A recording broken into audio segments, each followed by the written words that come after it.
I'm Larry Purtill, President of the National Education Association, Rhode Island. Last Wednesday, the governor proposed a series of devastating legislative changes that would drastically alter the face of education and collective bargaining in Rhode Island. These changes must be stopped. For 6 years, he's had the opportunity to enter into meaningful dialogue on the subject of improving education in Rhode Island and promoting the state's economy.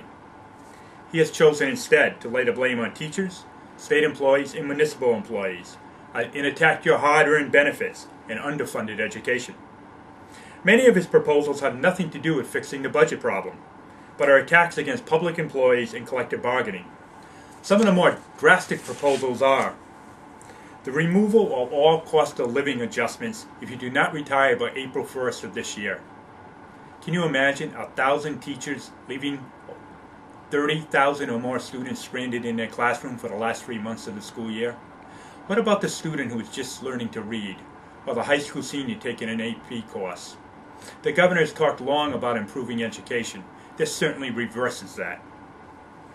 Changes to the pension system, including a minimum age requirement of 59, even if you are presently vested.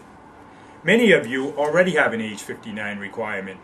But if we had to make changes and solve some of these inequities, we must stop the attacks on the pension system.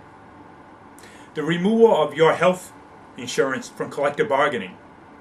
We are not opposed to discussing a statewide health care plan, but it must be done with our involvement and through the collective bargaining process, and it certainly cannot be done in the next 4 or 5 weeks. An outright attack on collective bargaining rights. And it doesn't stop there.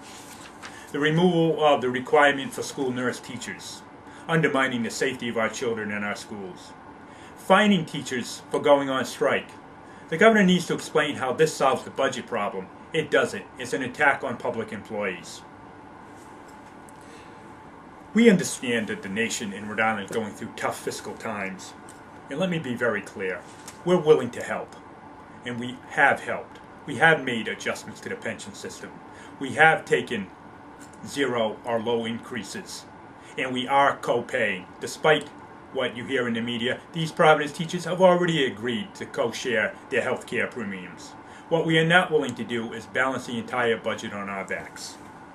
The governor needs to ask the business community how they're going to help. I want to know why the tax cut to the wealthy that was passed several years ago in the legislature isn't being questioned. That tax cut for the wealthy was designed to create jobs, yet Rhode Island has the highest unemployment rate in the country. We'll do our share, but we want others to do theirs as well.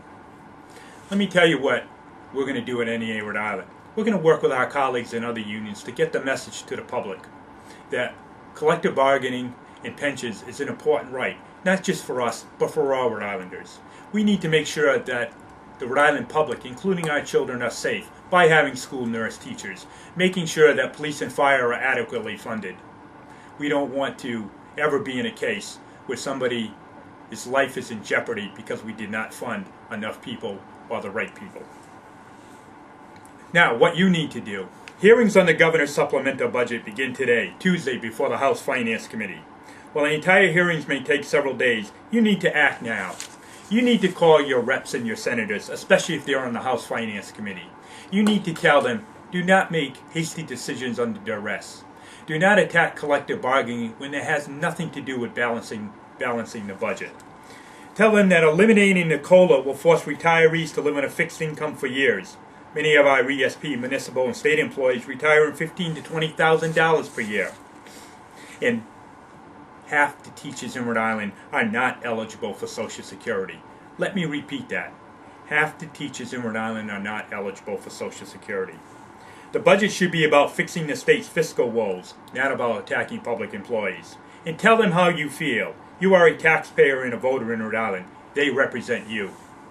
We'll be asking you to come to the State House. We'll be asking you to attend regional meetings with your colleagues, to meet with legislators, to again let them know how you feel and how you oppose these changes. For more information, go to www.neari.org. Remember, this is about all of us.